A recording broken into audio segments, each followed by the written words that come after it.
विधानसभा जमुआ जो schedule caste के लिए आरक्षित सीट है, विधानसभा का क्रमांक है 30, गिरिडीह जिला उत्तरी छोटानागपुर। झारखंडी भाषा खतियान संघर्ष समिति के अध्यक्ष जयराम महतो अब एक राजनीतिक दल झारखंड लोकतांत्रिक क्रांतिकारी मोर्चा बनाकर आगामी विधानसभा चुनाव में अपना दम दिखाने वास्ते अपने पत्ते खोलते हुए 6 विधानसभा सीटों पर अपने उम्मीदवारों की सूची जारी कर दी है। इन 6 सीटों में डुमरी, जमुआ, राजमहल, तमाड़, सरायकेला और छतरपुर शामिल हैं। डुमरी विधानसभा से जयराम महतो ने खुद अपनी दावेदारी प्रस्तुत की है। आज धनबाद सर्किट हाउस में आयोजित संवाददाता सम्मेलन में इस रहस्य पर से पर्दा हटाया है। साथ ही उन्होंने जानकारी देते हुए बताया कि उनकी पार्टी प्रदेश के 69 सीटों पर चुनाव लड़ने का फैसला किया है, जिसमें महिला उम्मीदवारों को भी उनकी हिस्सेदारी दी जाएगी। उन्होंने बताया कि उनकी पार्टी का उत्तरी छोटा नागपुर के सभी 25 सीटों पर चुनाव लड़ना तय है।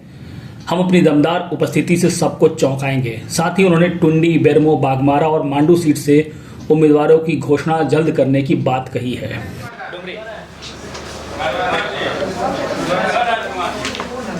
बोर्ड और स्क्रीनिंग कमेटी की बैठक बुलाई गई थी और उस बैठक की रायशुमारी और संसदीय बोर्ड के अनुमोदन के बाद हम लोगों ने 6 प्रत्याशी की सूची को जारी करने का निर्णय लिया, जिनमें पहला विधानसभा डुमरी है। डुमरी विधानसभा चुनाव जो गिरिडीह जिला के अंतर्गत आता है, वहाँ मैं स्वयं प्रत्याशी हूँ, जयराम कुमार महतो। जमुआ जो गिरिडीह जिला के अंतर्गत आता है, वहाँ के प्रत्याशी रोहित कुमार दास होंगे। राजमहल जो साहेबगंज जिला संथाल परगना की सीट है, वहाँ से प्रत्याशी मोतीलाल सरकार जी होंगे। तमाड़ जो रांची जिला दक्षिणी छोटानागपुर का अंश है, वहाँ के प्रत्याशी दमयंती मुंडा जी होंगी। सरायकेला जो सरायकेला जिला कोल्हान प्रमंडल की सीट है, वहाँ से प्रत्याशी प्रेम मार्डी जी होंगे। और छतरपुर जो पलामू जिला पलामू प्रमंडल की सीट है, वहाँ से प्रत्याशी पृथ्वीराज होंगे। पूरे झारखंड राज्य से लगभग हमें 69 जो सीटें हैं वहाँ से आवेदन मिला है। तो ये तो तय मान के चलिए कि 69 सीटों पर झारखंड लोकतांत्रिक क्रांतिकारी मोर्चा चुनाव लड़ेगी ही लड़ेगी। उसके बाद हम लोग प्रयास कर रहे हैं कि कुछ ऐसे चेहरे जिनकी राजनीति में अच्छी पकड़ हो, अगर वो संपर्क करते हैं तो हम लोग पूरे 81 पे लड़ने की संभावना देख रहे हैं। लोकसभा चुनाव राज्य के मुद्दों पे लड़े जाते हैं। लोकसभा का चुनाव पार हो चुका है। लोकसभा का चुनाव देश के मुद्दों पर था, लेकिन देश के मुद्दों के साथ मैंने राज्य के मुद्दों से पूरे देश को परिचय करवाया।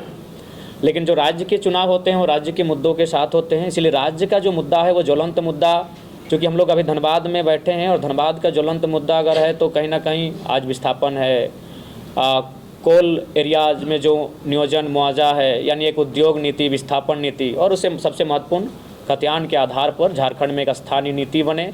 उस स्थानीय नीति के आधार पर एक मजबूत नियोजन नीति बने, ताकि इस राज्य के बनने का जो मकसद था उस मकसद को पूरा करने की दिशा में हम लोग बढ़ सकें। बाकी की सीटों की घोषणा हमें लगता है अगर होगा तो रात को कर सकते हैं, कल सुबह कर सकते हैं।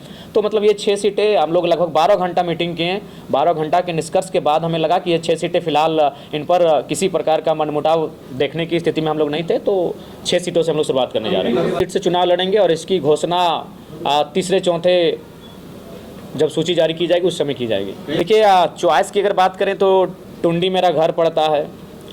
गोमिया ने मुझे निर्णायक लीड दिया है, गोमिया ने। उसके बाद बेरमो और मांडू भी मेरे चॉइस में आता है। तो उसके बाद अगर परिस्थितियां जैसी हो रही है, बागमारा में जिस दिन जो परिस्थितियाँ उस दिन उत्पन्न हुई, तो अगर बागमारा का समीकरण बनता है तो बागमारा को भी प्रीफर कर सकते हैं।